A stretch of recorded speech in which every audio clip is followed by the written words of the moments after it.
I first thought about A Place to Be Yourself because I had volunteered at a place similar in Australia before I came here.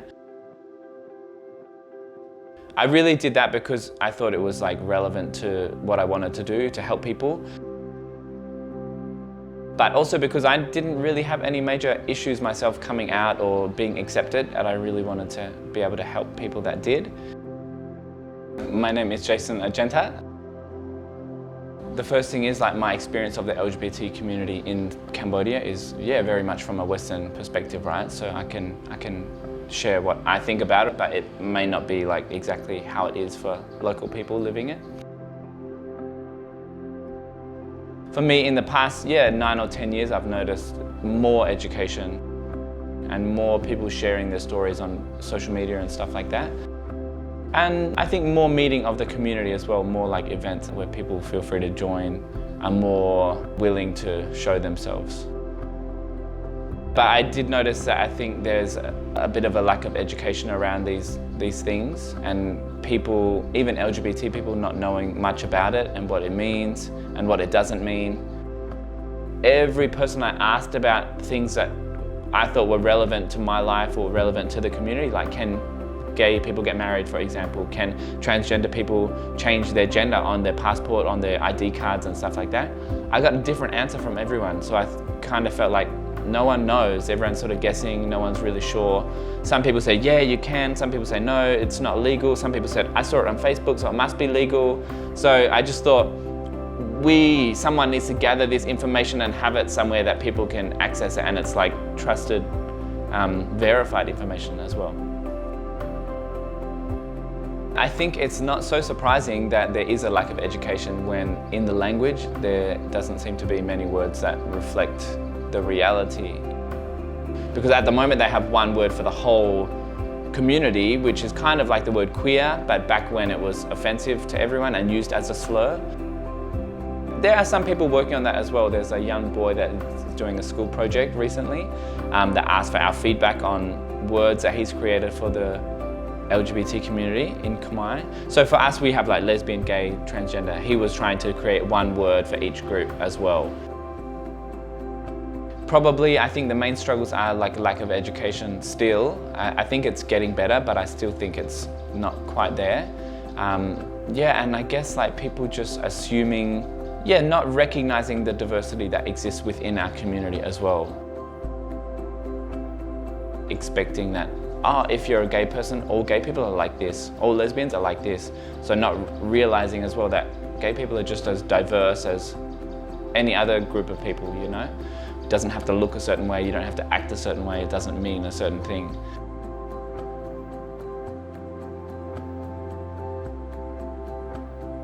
So I just sort of felt like this big variety of people needed a service like this where they could have one central space to access information, learn about themselves, get condoms, get support, get people together, get our community together, learning from each other, having fun together as well.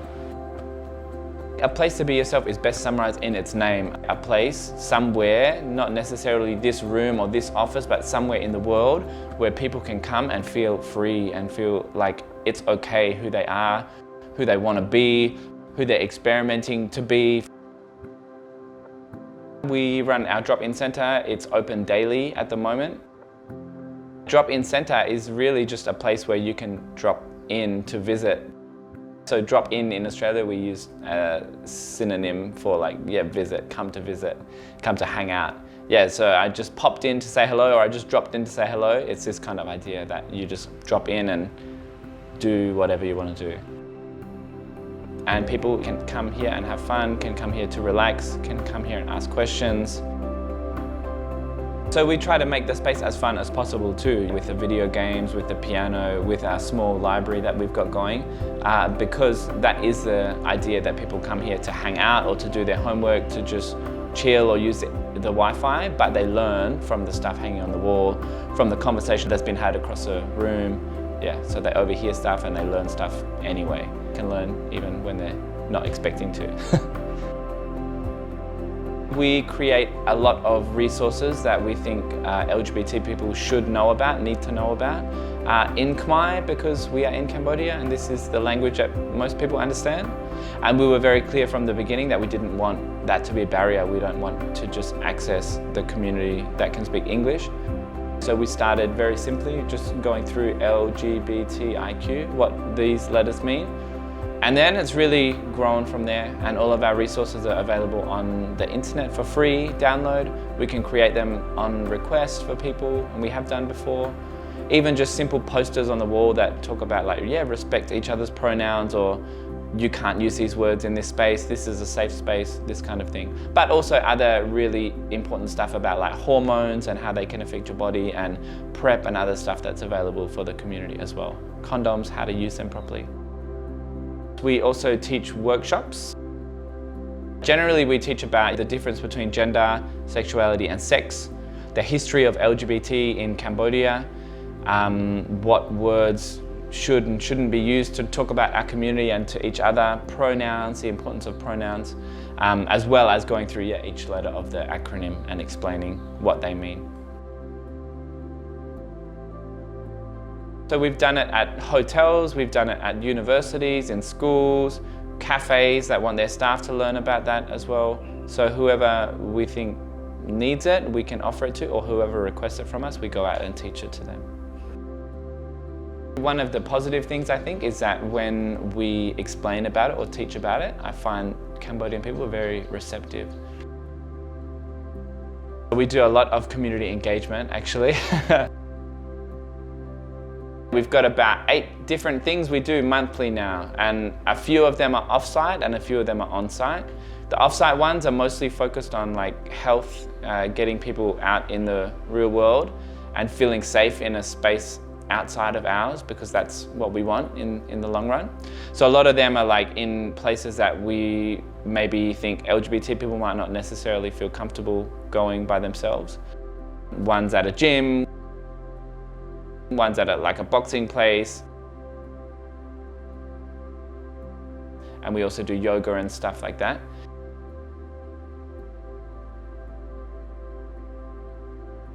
And then on site we do like, board game days, colouring in sessions with LGBT pages or families or colouring in pages. We have a youth discussion group.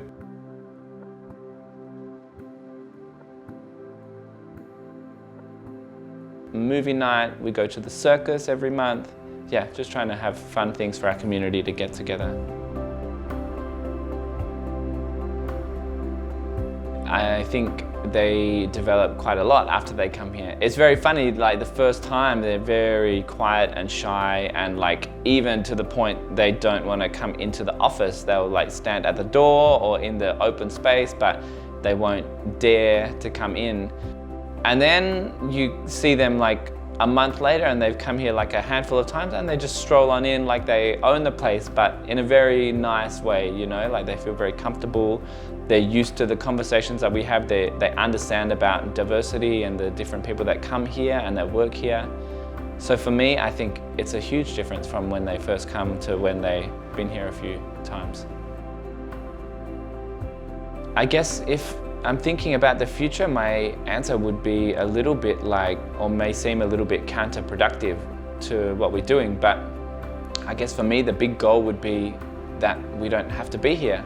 The whole idea would be that we are working toward not having to be open at all, you know? So instead of just having our space or one place or a couple of places where LGBT people feel safe, the whole world, the whole society will be that place and we won't have to be here. So for me, that's the goal. I don't think it's going to arrive anytime soon, but we're happy to be here and provide our services until it does. And we do see like small changes every so often that are positive and good.